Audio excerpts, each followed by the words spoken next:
एक दिन उसके द्वार पर कोई संत आए, कहा भैया जा रहे हैं तीर्थ यात्रा पर, पैदल हूं, हर गांव में भिक्षा मांग कर खा लेता हूं, सो भैया आज की रात यहीं गुजारनी है तो तुम्हारे द्वार पर ही आज हम विश्राम करेंगे, तो भोजन की व्यवस्था करो। किसान बड़ा धार्मिक था, उसने बढ़िया संत के लिए कच्चा दे दिया, आटा इत्यादि। संत ने कच्चा ही मांगा, कहा लो। संत ने बना करके उसे भोग लगाकर किसान को प्रसाद देकर ग्रहण कर लिया। संत ने सोचा कि इसका अन्न खाए हैं, कुछ इसकी सदगति।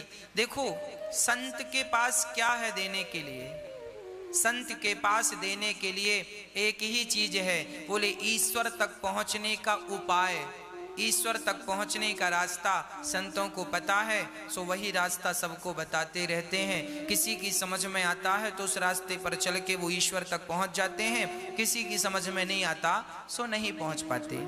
संत ने कहा किसान से, भैया तुम रोज 1 घंटा कीर्तन किया करो। किसान ने कहा सरकार ये काम नहीं हो सकता, मैं किसान हूं और बहुत काम रहता है, पत्नी बच्चों में किसानी में समय बिल्कुल नहीं मिलता कि मैं 1 घंटा कीर्तन करूं। तो संत ने कहा कोई बात नहीं, तुम 1 घंटा कीर्तन नहीं कर सकते तो पास में कोई मंदिर हो तो नियम बनाओ और नियम से 1 बार ठाकुर जी का दर्शन करने मंदिर जाया करो। किसान बोला सरकार हम ये भी नहीं कर सकते, मंदिर थोड़ा 100-200 कदम पे दूर है, कई बार समय नहीं मिलता, भागना पड़ता है खेत की तरफ। अब संत बड़े चक्कर में पड़े, से क्या उपाय बताऊं।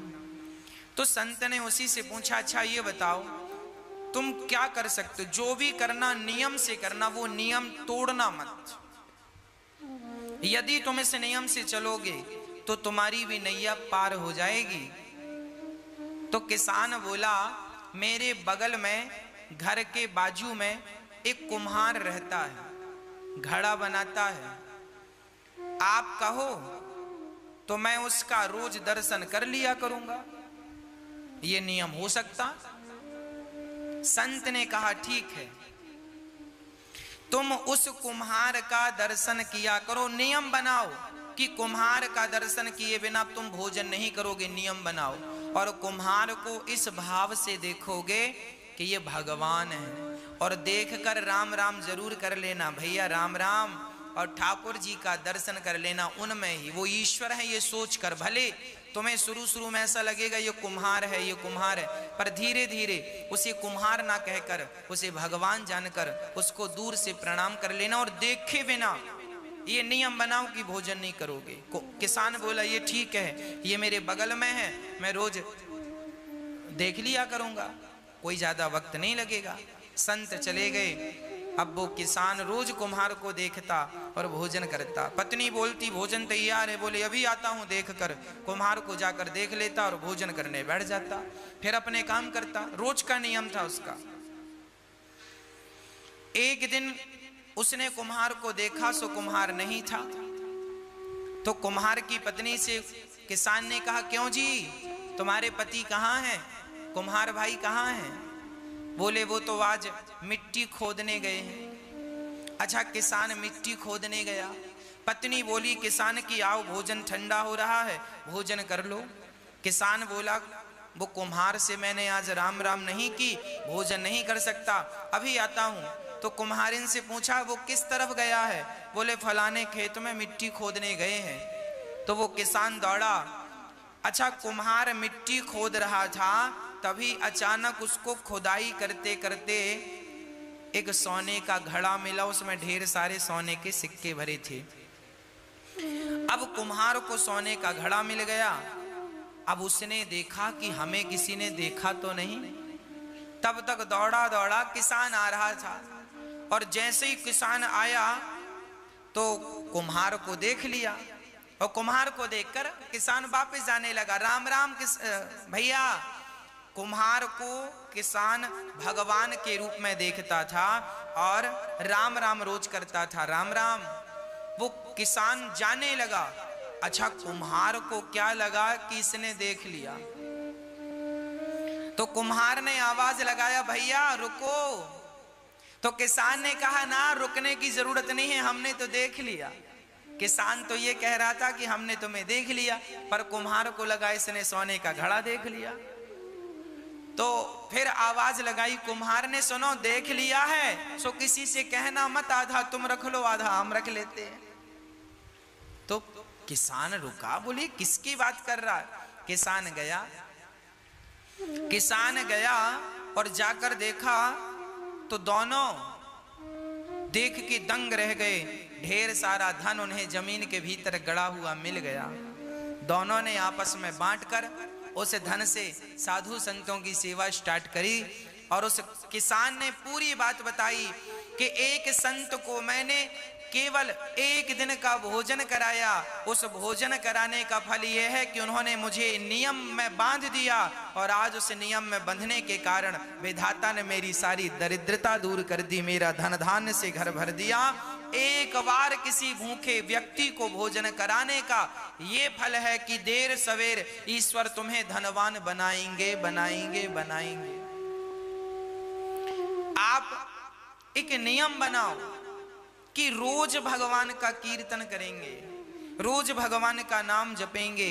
बिना नाम जपे, बिना कीर्तन किए, बिना ईश्वर का दर्शन किए भोजन ग्रहण नहीं करेंगे। ये नियम, जो व्यक्ति नियम से चलता है उसे भगवत प्राप्ति निश्चित होती है। इसलिए नियम जरूरी है जीवन में। संयम और नियम, संयमी बनो, भोग और विलास से मन को हटाओ और ईश्वर के प्रेम के नियम में बंध जाओ। यही है आनंद। जब व्यक्ति आनंद चाहता है तो भगवान की शरण में जाए तो सारा आनंद से उसका जीवन तन मन भर जाए। विश्वोत्पत्त्यादि है तबे भगवान क्या करते हैं, विश्व की उत्पत्ति, पालन और संहार करते हैं। भगवान का काम है विश्व की उत्पत्ति, पालन और संहार, है ना। भगवान की शरण में जो है उनका बाल भी बांका नहीं होता। तापत्रय विनाशाय दैहिक दैविक भौतिक तापा, राम राज्य काहू नहीं व्यापा। 3 प्रकार के दुख सबके जीवन में होते हैं। कोई तन दुखी, कोई मन दुखी, कोई धन बिन रहते उदास। थोड़े थोड़े सब दुखी, सुखी राम के दास। कोई तन से दुखी है, कोई मन से दुखी है, कोई धन के बिना परेशान है। आज सब ही दुखी हैं। कोई तन से दुखी, कोरोना तन से ही तो दुखी कर रहा है। कोई तन के लिए परेशान, तन से दुखी है। कोई मन का रोगी है, मन की इच्छाएं अधूरी रह गई तो डिप्रेशन आ गया, मन में बड़ी चिंता है, मन में बड़ी टेंशन है। हमें बड़ा आश्चर्य लगता है तब जब लोग ये कहते हैं महाराज जी हमें बड़ी चिंता है। हमें सुनकर बड़ा आश्चर्य लगता है तब जब लोग ये कहते हैं कि फला व्यक्ति डिप्रेशन में चले गए। मैं बिल्कुल अपनी प्रैक्टिकली बात कर रहा हूं। मुझे बहुत आश्चर्य लगता है जब ये कहते हैं लोग गुरुजी बड़ी चिंता है। मैं आपसे पूछना चाहता हूं, बताइए आपको किस बात की चिंता है? क्या चिंता है आपको? जो हो रहा है क्या वो तुम्हारी मर्जी से हो रहा है? नहीं, ईश्वर की मर्जी से हो रहा है। अच्छा, जो कल हुआ क्या वो तुम्हारी मर्जी से हुआ? वो भी ईश्वर की मर्जी से। और कल जो होगा वो भी किसकी मर्जी से? क्या तुम्हारी और हमारी? अरे वो भी विधाता की मर्जी से। जब उसी की मर्जी का हो रहा था, उसी की मर्जी का हो रहा है और उसी की मर्जी का होना है, तो तुम किस बात की चिंता कर रहे हो भैया? क्यों दुबले हो रहे हो चिंता कर करके? क्या चिंता है? जो होना है वो होके रहेगा, चिंता मत करो, परमात्मा का चिंतन करो, नेगेटिविटी मिटा दो। नेगेटिव जो सोच है आपकी, नकारात्मकता है, समाप्त कर दो। सदा पॉजिटिव रहा करो, सकारात्मक रहा करो। हम चिंता क्यों करें? क्या हमारे सोचने से, हमारे चिंता करने से क्या कोई समाधान निकलता है? यदि निकलता है तो हम चिंता करें। जो व्यक्ति चिंता कर रहा है, इसका अर्थ यही है कि उसे विधाता पर, भगवान पर भरोसा नहीं है। यदि भरोसा होता तो आप चिंता ना करते, आप चिंतन करते, हे नाथ, होगा वही जो मेरे परमात्मा को, मेरे कृष्ण को मंजूर होगा। जो होना है होके रहेगा, तो आप समर्पण उनमें कर दो। क्यों चिंता कर रहे हो? सब बढ़िया होगा। आप तो केवल प्रसन्नता से ईश्वर का दर्शन करो, उनका नाम जपो, सब अच्छा होगा। होठों पे मुस्कान बनाए रखो। मैं आपसे निवेदन करूं, एक संकल्प हम सबको लेना चाहिए। सदा प्रसन्न रहने का संकल्प लेना चाहिए। सदा प्रसन्न रहो। सच्चिदानंद रूपाया, ईश्वर आनंद के स्वरूप हैं। एक बात बताओ, जो भक्त सदा मुस्कुराता रहता है, प्रसन्न रहता है, भगवान उस पर जल्दी प्रसन्न हो जाते हैं। एक मैया वृंदावन आई और ठाकुर जी लड्डू गोपाल जी खरीदने के लिए दुकान गई। तो लड्डू गोपाल जी की दुकान में जाकर दुकानदार से कहा, भैया वो वाले ठाकुर जी दो, वो वाले कृष्ण दो। दुकानदार ने कहा, वैसे ही तो ये हैं, इनको क्यों नहीं लेती हो मैया?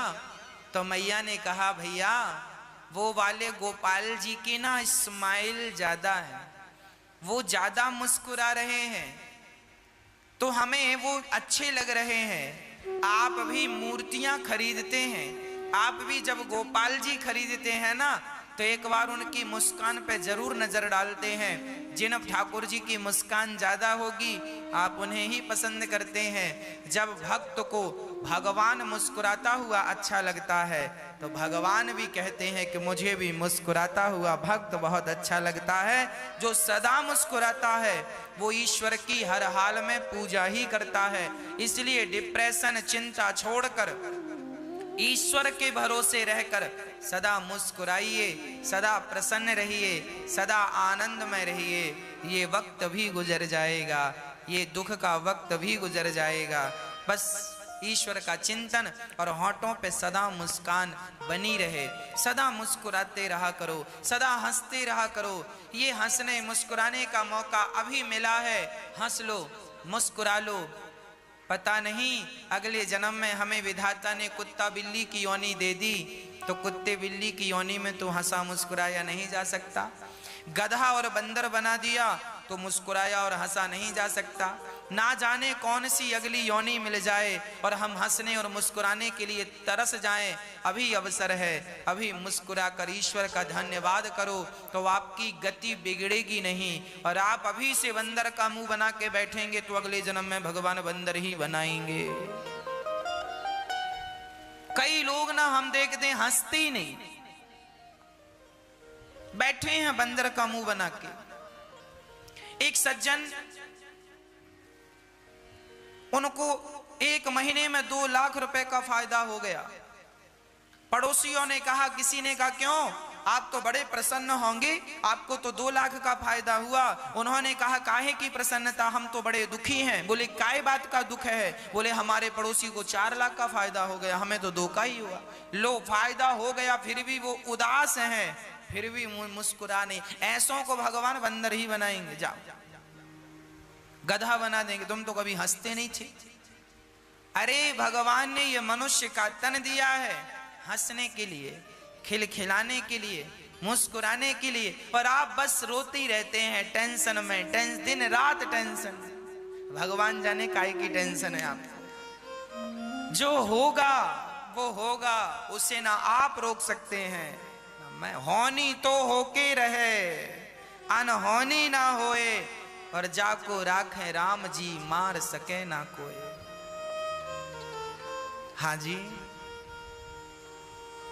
भगवान पे भरोसा हो, अटूट भरोसा हो, वो भरोसा हो जो टूटे ही ना। हम संसार के लोगों को देखते हैं, भरोसा वो बनाते हैं, थोड़ी सी मुसीबत आई तो भरोसा तोड़ देते हैं। थोड़ा सा संकट आया, संसार का व्यक्ति थोड़ा सा भी संकट बर्दाश्त नहीं कर पाता। संकट आया और उसका भरोसा टूटा, अरे भगवान की जितनी भक्ति की वर क्या मिला, लोग ये कह देते हैं। भगवान भी बहुत मुस्कुराते होंगे, वाह। एक रिक्शे वाले से एक व्यक्ति ने कहा, भैया स्टेशन जाओगे? रिक्शा वाला बोला, चलेंगे साहब। कितना पैसा? रिक्शा वाला बोला, 30 रुपए लगेगा।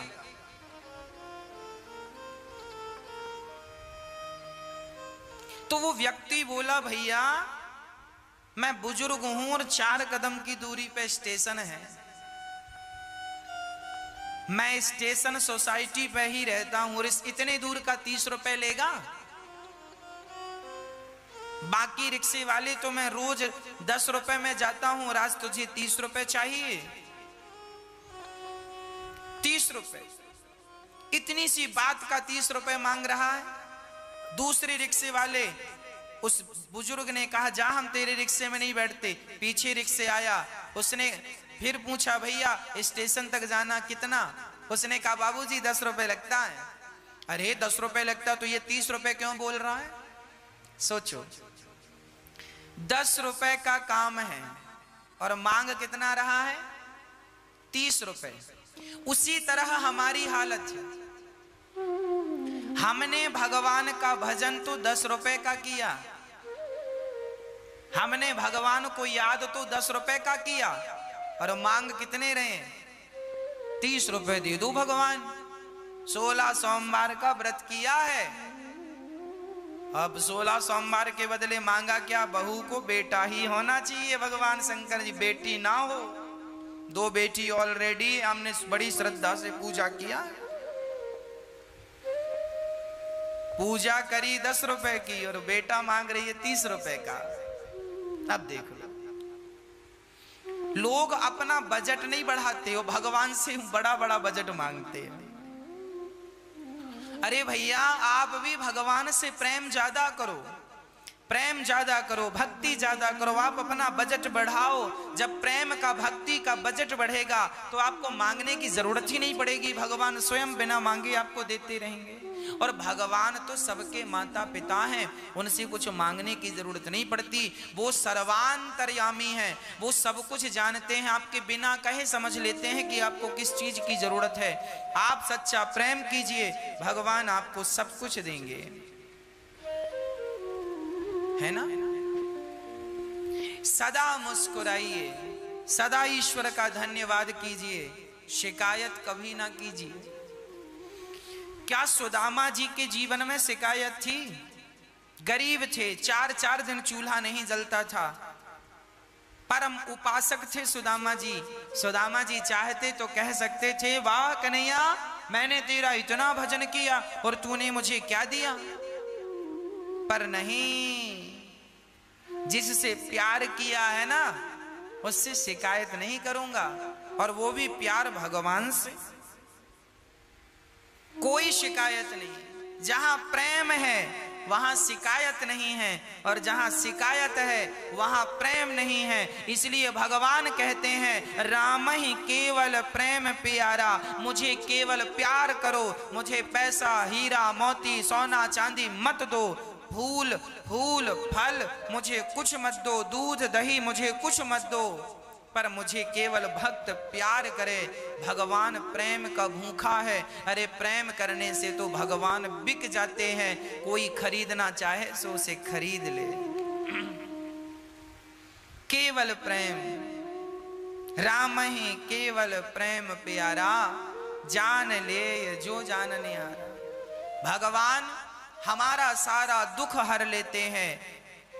कोई तन से दुखी है, भगवान की शरण में जाए सो तन अच्छा हो जाए। एक सज्जन हमसे बोले, गुरुजी ये बात लगभग 2 वर्ष पुरानी है, 2-2.5 वर्ष पुरानी बात हम आपको कह रहे हैं। एक सज्जन ने हमसे कहा, महाराज जी बुजुर्ग थे, उन्होंने कहा कि डॉक्टर ने हमसे कह दिया था कि अब आपका जीवन पूरा होने को है, कभी भी प्राण निकल जाएंगे। तो उन्होंने कहा जब कभी भी प्राण निकल जाएंगे तो हॉस्पिटल से छुट्टी कर दो। उन्होंने कहा घर जाइए। अब वो घर आ गए।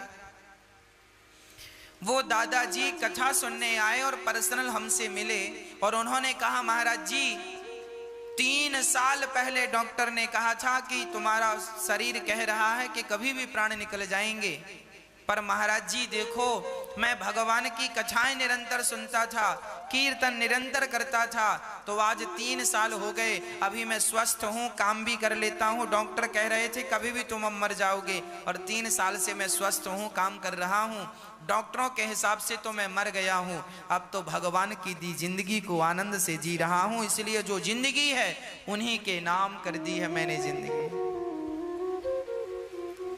हाँ जिंदगी अब तो मेरी तेरे नाम सावरे, जिंदगी अब तो मेरी तेरे नाम सावरे।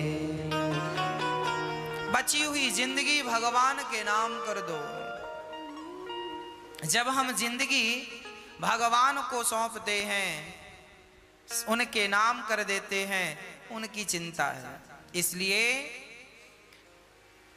कोई तन दुखी, कोई मन दुखी, कोई धन बिन रहत उदास, थोड़े थोड़े सब दुखे, सुखे राम के दास। कोई तन से दुखी, कोई मन से, कोई धन के बिना। सुखी कौन? जो भगवान के भरोसे हैं। जो भगवान के भरोसे हैं वो बहुत सुखी हैं। इसलिए भरोसा किसका? केवल कृष्ण का भरोसा। मुझे और किसी के भरोसे की जरूरत नहीं है, किसी के भरोसे की चाहत नहीं है, भरोसा केवल कृष्ण का है। ऐसे भगवान जो हमारे समस्त दुखों का नाश करते हैं, ऐसे भगवान को, श्री राधा सहित कृष्ण को श्री कृष्णाय वयम नुमः, ऐसे भगवान को हम हृदय में बसाते हैं। यम प्रव्रजन्तमनुपेतमपेत कृत्यम, द्वैपायनो विरह कातर आजुहाव, पुत्रेति तन्मयतया तर्वुभिने दुस्तं सर्वभूत हृदयं मुनिमानतोस्मि।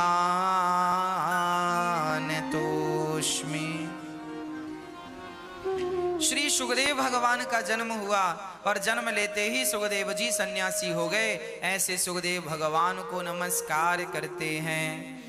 88,000 ऋषि बैठे हैं नैमिषारण्य में, और 88,000 संतों के बीच में सूत जी आए, तो सूत जी का खड़े होकर सारे संतों ने अभिवादन किया और सूत जी से कहा, महाराज हमें कथा सुनाओ। सूत जी ने कहा, आप हम सबका सम्मान खड़े होकर क्यों करते हैं? बोले, धन वृद्धा बल वृद्धा आयुर्वृद्धा तथैव च, ते सर्वे विज्ञान वृद्धाश्च किंकरा शिष्य किंकरा। कोई धन में बड़ा हो तो धनवान कहलाता है, बल में बड़ा हो तो बलवान कहलाता है, आयु में बड़ा हो तो आयुवान कहलाता है, पर जो ज्ञान में बड़े हैं वो सबसे बड़े माने जाते हैं। आपकी आयु 20 वर्ष की है और आप ज्ञान में सर्वश्रेष्ठ हैं, इसलिए आप पूजनीय हैं, आप वंदनीय हैं। आपको हम वंदन करते हैं, आपका स्वागत करते हैं। सौनक आदि ऋषियों ने सूत जी से कहा, हमें यह बताओ कि हमें कृष्ण की प्राप्ति कैसे हो। ऐसी कथा सुना दो सूत जी जिससे भगवान मिल जाए। देखिए, जब भी कोई संत मिले तो उनसे भगवान को पाने का ही कोई मंत्र लीजिएगा, भगवान को पाने का ही कोई रास्ता पूछिएगा। कोई सांसारिक बातें मत कीजिएगा साधु संतों से। ये सांसारिक तुच्छ विषय, संसार का तुच्छ सा सुख, इसके पीछे भागने वाला जीवन भर भागे तो भी दुखी ही रहता है, और कोई भगवान के लिए 10-20 कदम रख ले तो उसका कायाकल्प हो जाता है। सूत जी ने कहा, सुनो, अब हम तुम्हें ऐसी कथा सुनाते हैं जो देवताओं को भी दुर्लभ है। एक बार देवराज इंद्र अमृत का घड़ा लेकर सुखदेव जी के पास आए और कहने लगे कि आप राजा परीक्षित को भागवत सुना रहे हैं, सो आप राजा परीक्षित को स्वर्ग का अमृत पिला दें और हमें भागवत तामृत पिला दें, भागवतामृत। क्वा तब सुखदेव भगवान ने कहा, क्वा सुधा क्व कथा लोके क्व काचः क्व मणिर्महान् ब्रह्मरातो विचार्य एवं तदा देवाञ्जहासः।